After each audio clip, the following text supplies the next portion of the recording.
penasaran ya?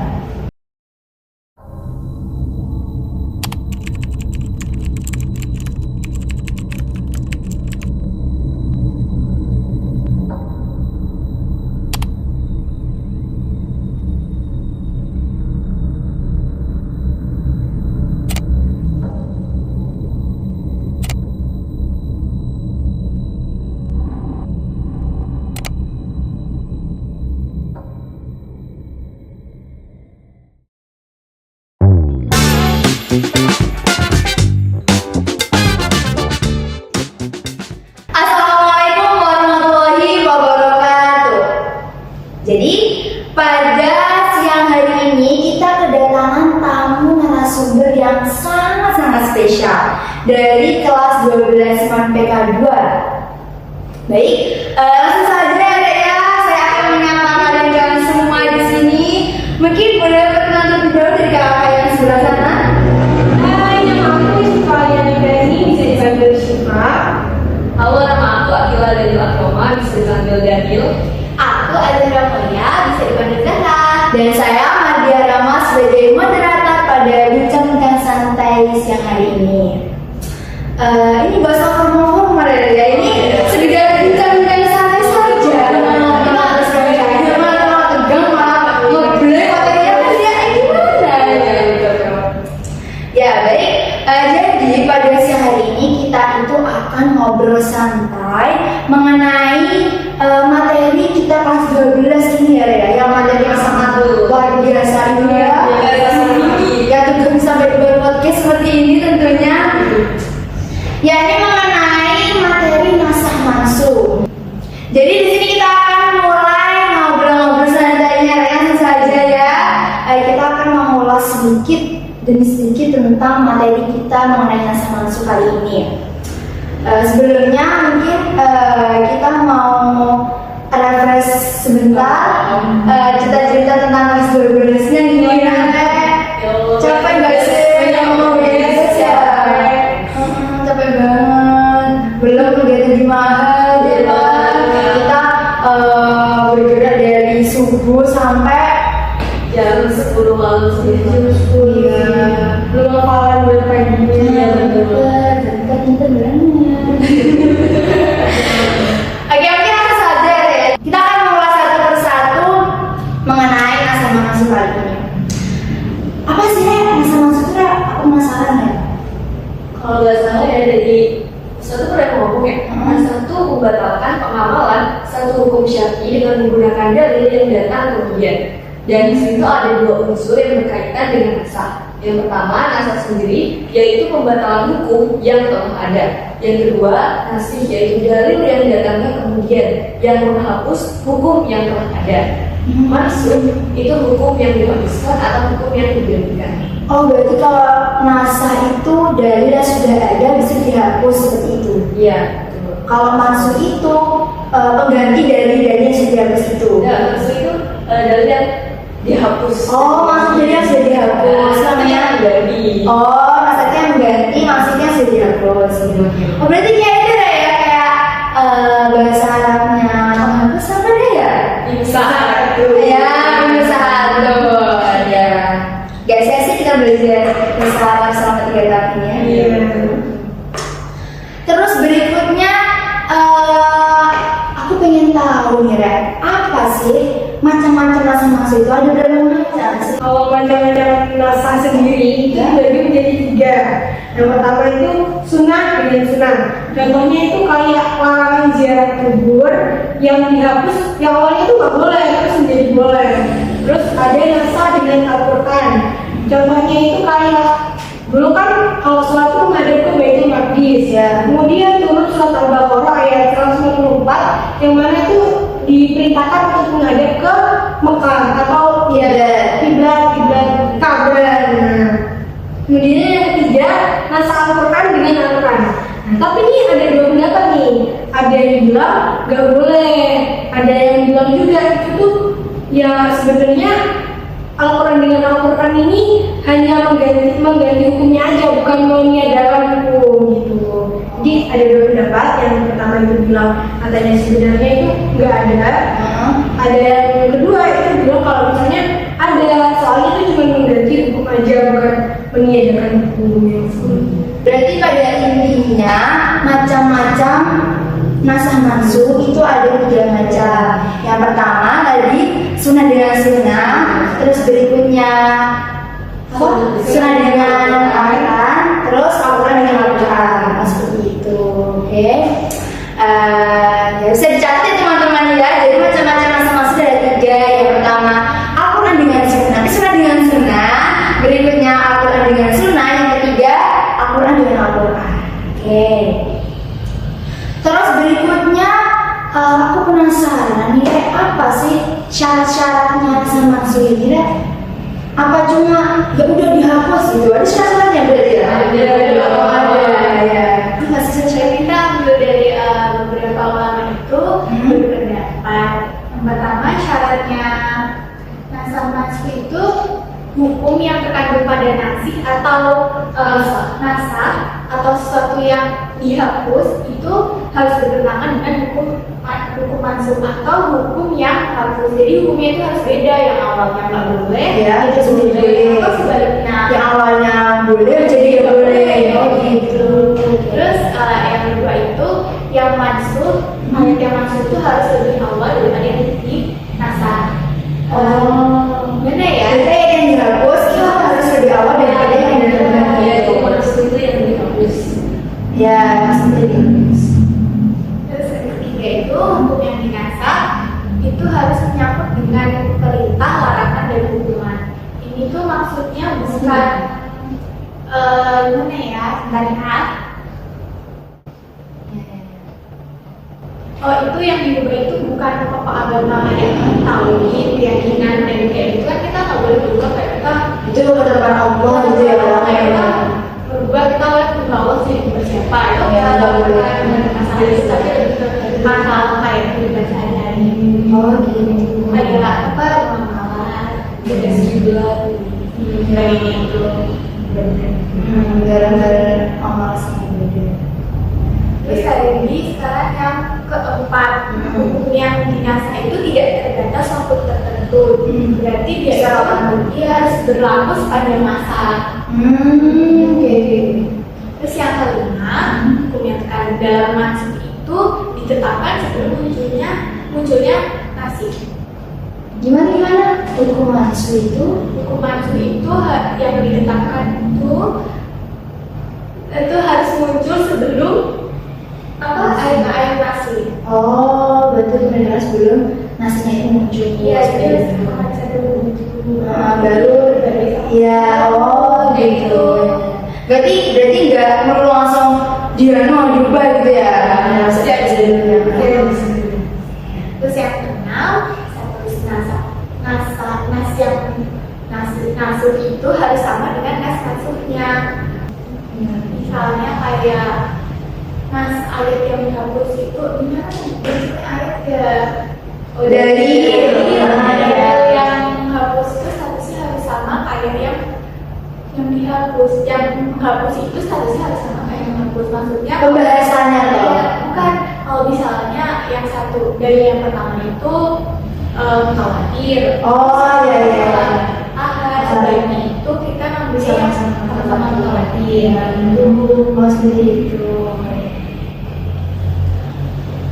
Kayaknya mungkin itu aja syarat-syarat yang kita dapat informasi syarat tentang nasah mansuh. Mungkin sejauh ini hanya itu, dan mungkin bisa ada lagi di Sumber-sumber lain nasional.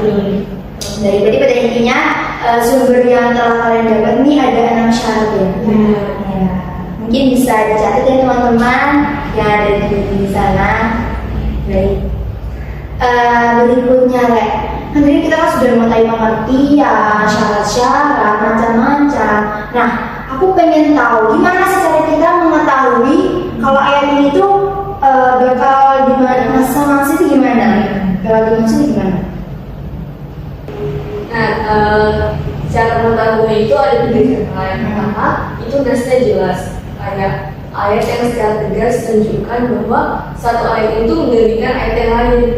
Contohnya surat Al-Anfal ayat 66 itu menggantikan ayat yang sebelumnya, ayat 65. Yang berarti ya udah ayat tersebut itu menasah hukum sebelumnya tentang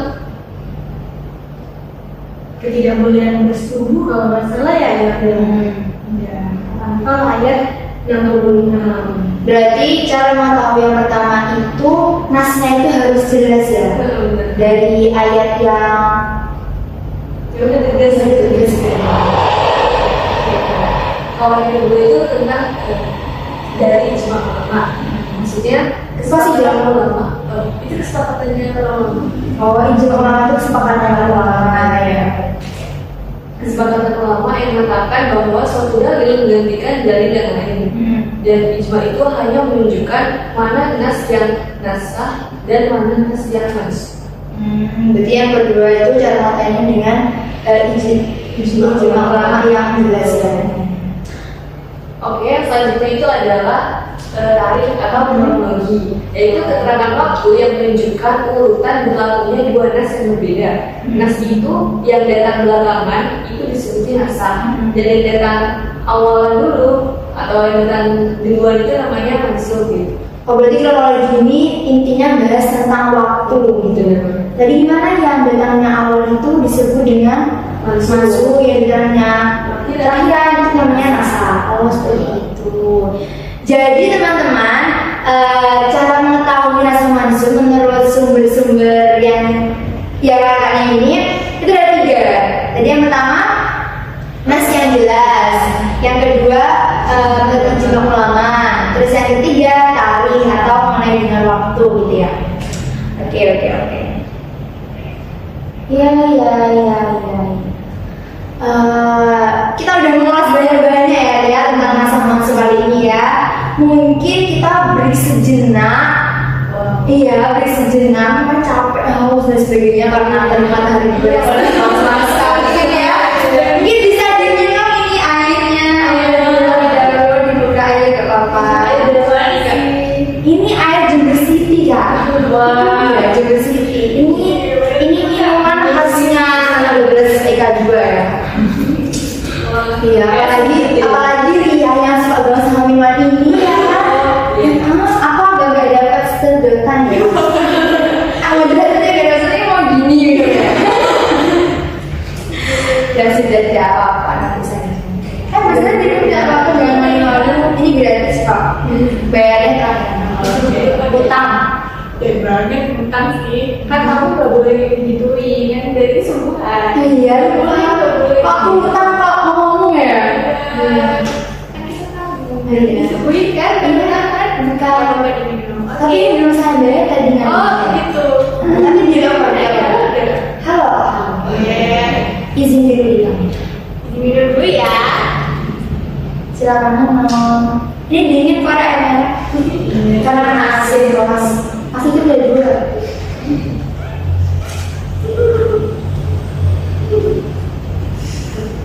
Seger gak?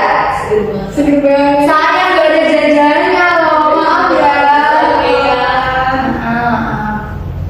Terus kita bahas apa ini sekarang? Mau lanjut ya? Jadi aku pengen tahu Ren, contoh pembahasan yang sangat hits ya pada hari ini. Mungkin apa contoh dari adanya nasakh mansukh ini? Contoh dari nasakh mansukh ini. Contohnya itu peristiwa ya, contoh kasusnya kasus. Kita di sini ngambil contoh kasus ziarah kubur. Wow, ziarah kubur. Ya, ada yang nggak boleh, ada yang boleh. Iya kan. Gimana itu? Mungkin bisa dijelasin. Nah, jadi tentang ziarah kubur nih, sama kayak yang tadi aku bahas di awal ya, tentang macam-macamnya itu yang nas yang diubah dari sunnah ke sunnah. Nah, itu tuh sama nih kayak gini. Nah, ini cara mengetahuinya melalui hadis dengan hadis. Nah, hadis ini termasuk sunnah nih. Hadisnya itu mana sih? Nah, hadis yang melarang tentang ziarah kubur nih ada 2 pendapat nih. Pertama, hadis dari Abdullah Muhammad bin Muhammad Al-Bagawi berkata, Abu Rabi Al-Sunrani wa Siyaban bin Furih wa ibni Abi Aswaro berkata, Abu Buana dari Amar bin Abi Salamah dari bapaknya Salamah, dan Abu Hurairah berkata Rasulullah SAW, Allah melaknat ziarah kubur. Wow, Ini hadis yang melarang. Kemudian ada juga tegas banget di sini langsung wah ziarah kubur gitu ya. ini madrasah yang Terus. kemudian yang pendapat kedua itu Ahmad bin Muhammad bin Muflis berkata, Ishaq bin Abi Shalih berkata, Abdullah bin Sa'id berkata, diceritakan dari Muhammad bin Ujadah dari Abi Shalih dari Ibnu Abbas berkata, Rasulullah melaknat ziarah kubur dan mereka yang menjadikan kuburan sebagai masjid dan memberinya lampu dan pelita. Pendapat kedua yang maksudnya yang maksudnya. Kemudian muncullah nasahnya yang memperbolehkan ziarah kubur. Mungkin bisa dijelaskan ya. Kalau hadisnya ini kali ini dari Ibnu Muhammad al-Bawawi berkata, Yahya bin Abdul Hamid al-Qimani berkata, Qais bin Rabi dari Al-Qamah dari Abu Hurairah dari ayatnya berkata bahwa Rasulullah SAW dahulu aku melarang dari 3 perkara, tidak peduli dari kedatangan, mencegah untuk ziarah kubur, maka ziarahlah. Maka sesungguhnya izin Muhammad pada ziarah kubur untuk umatnya. Tadi kan yang ayat yang dari yang pertama tadi kan yang larang itu kan langsung kayak Allah melarang ziarah kubur. Terus dari yang kedua tadi ada tambahan nggak sih yang Rasulullah itu melarang ziarah kubur. Terus yang pulang tadi gimana maksudnya? Apa bukannya? Oh itu yang kedua. Iya yang kedua. Yang pertama kan tadi kan langsung Langsung yang kedua ini matanya ya. Rasulullah melakukan ziarah kubur dan mereka yang menjadikan kuburan sebagai masjid dan memberinya lampu dan pelita. Maksudnya mungkin kuburan itu kan Tempat yang lebih. ya tempat yang meninggali dan masjid ini tempatnya orang berdoa. Nah ini berkaitan gitu loh, melakukan ziarah kubur dan mereka yang menjadikan kuburan sebagai masjid. Ini kuburan ini dijadikan tempat berdoa. Nah sama kayak ziarah kubur nih. Kan kalau ziarah kita berdoa gitu kan di sana. Tapi di sini malah melarang. Ya. Dan di sini kayak melibatkan kita kalau ngedoain orang yang dalam kuburan tuh kayak itu sebagai masjid gitu ya. Kita terlarangnya gitu ya. Seperti itu. Masjid kayak masjid itu tempatnya ibadah, tempat tidak ibadah. Mungkin di situ maksudnya juga ya menjadikan kuburan sebagai masjid, jadi kan kuburan itu sebagai tempat ibadah. Jadi kayak kita jatuhnya beribadah di kuburan itu nggak berdoa ya minta doanya ke kuburan.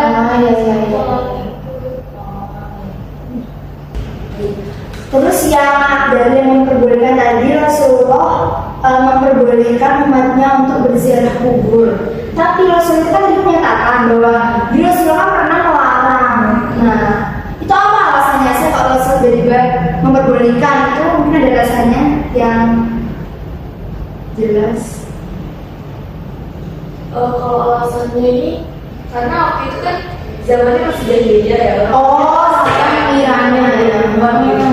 Sehingga dikhawatirkan tuh ziarah kubur jadi sarana buat menyebutkan Allah. Jadi kayak kita minta-minta ke ziarah ke kuburan orang kayak semoga dan begini kan itu perbuatan syirik gitu kan. Mungkin yang itu Rasulullah kayak mikir Takutnya dia malah menggunakan yang enggak gitu ya. mungkin orang dulu gitu. Terus apa alasan kalau dari Rasulullah itu memperbolehkan gitu? Apa pemikiran orang Muslim sekarang itu berbeda kayak apa? Gitu? Karena kan apa ya, berkembangnya seiring berkembangnya zaman itu kan masyarakat Mesir udah banyak kan Kak. Jadi kayak terus lama-lama juga udah banyak udah menyebar Islam tuh nggak kayak yang apa yang dikit dulu kan Pemikirannya nggak bahasa betul sudah jadi oke. dan juga ini nggak sih jadi kamu wasilah buat doanya sampai ke Allah. Sih buat biar doa juga. Jadi Gimana ya? Kadang siapa keluarga sama mama, karena si om ini terus jadi dekat dengan Allah, terus meninggal. Mungkin kita punya hajat, kita bisa itu datang berusaha untuk hajat kita datang ke makamnya beliau untuk berdoa. Maksudnya di situ bukan menyembah ke beliaunya, tapi kayak sebagai wasilah faedah kita itu faedah kita itu cepat nyampe, saya gitulah. Jadi kan udah bahas tentang rasa nafsu dari yang mengenai ziarah kubur ya. Terus gimana sih menurut kalian kalau ada kan zaman sekarang banyak kan ya, apa perbedaan-perbedaan yang boleh membolehkan apa namanya ziarah kubur atau yang nggak membolehkan ziarah kubur, dan benar gimana tentang bulan-bulan seperti ini? Sebenarnya itu tergantung pendapatnya masing-masing sih ya. Karena ada kelompok yang tetap tidak mau ziarah kubur, ada yang ya boleh karena sesuai hadis yang ini. Tergantung masing-masing. Tapi kalau di modern itu ya nggak apa-apa sudah kubur, kan dari Hadisnya juga sudah jelas dalam misalkan di Islam ada di Karena kayaknya dari akhirnya itu nggak bagus jadi untuk anak-anak ini. seperti itu. Cukup jelas pembahasan pada siang hari ini. Atau mungkin ada yang perlu diobrolin lagi dari kalian? kayaknya mungkin deh. Udah mulai sore, udah mulai petang ya. Jadi di sini kayak meluangkan waktu ya seperti biasanya sebenarnya. Mungkin dari sekian banyak pembahasan yang kita bahas tadi, mulai dari pengertian, macam-macam, syarat, cara mengetahui, bentuk, contohnya, memang kasusnya seperti apa ya kan? Kita di sini akan memetik hikmah dari pembahasan yang sudah kita bahas tadi. Hikmah yang pertama mengenai keyakinan bahwa Allah itu ada dengan ketentuan-ketentuan yang sesuai dengan akal pikiran manusia. Berarti kita yakin bahwa Allah itu pasti ada gitu. Bahwa sebenarnya Allah itu mampu melakukan apa saja sekaligus menurut manusia itu suatu hal yang tidak logis gitu loh. Ya, tetapi Allah itu akan menunjukkan bahwa kehendaknya lah yang akan menjadi yang terjadi bukan kehendak manusia. Nah, maka dari itu kita itu perlu mengetahui adanya NASA dan masuk ini untuk apa, Rek? Untuk selalu mengingat keimanan kita kepada Allah Subhanahu wa Ta'ala. Terus berikutnya hikmah yang kedua, ini dengan adanya NASA Mansur ini bisa meningkatkan keyakinan kita akan keberadaan Allah yang selalu maha bijaksana, yang maha pengasih, maha penyayang, yang maha mendengarkan segala keluh kesah hamba-hambanya dan lain sebagainya. Ya, mungkin itu saja ya yang bisa kita sampaikan dan bisa kita obrolin pada siang hari ini. Ya, sudah cukup Mbak Kadeni, Kakak Syifa, Kakak Zahra. Oke, baik. Langsung saja kita tutupan acara bincang-bincang santai kita pada siang hari ini dengan mengucapkan hamdalah tentunya. Alhamdulillahirabbil alamin. Baik, sekian dari saya sebagai moderator pembahasan bincang-bincang siang hari ini. Mohon maaf bila saya punya salah kata, salah ucap, salah perbuatan dan sebagainya. Kurang lebihnya mohon maaf. Assalamualaikum warahmatullahi wabarakatuh. Dadah.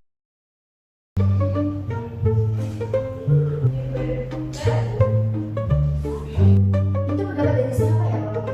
Pendapat dari